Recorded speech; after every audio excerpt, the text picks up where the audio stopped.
अरे वेड्यानो, झाडाची कुंडी आता जीर्ण झाली. खूप दिवस त्या झाडानं थक धरलाय. आता नवीन कुंडी घेणार, नवीन झाड होणार आणि तुम्हा सर्वांना सावली देणार.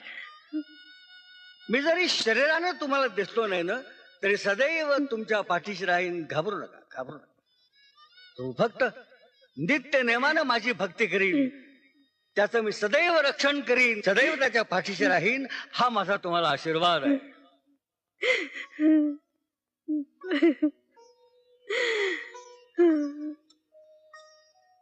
महाराज, शिवार शंकर, नमामि शंकर, शिवशंकर शंभो. भिवू नकोस, मी तुझ्या पाठीशी आहे. अनन्याश्चिंत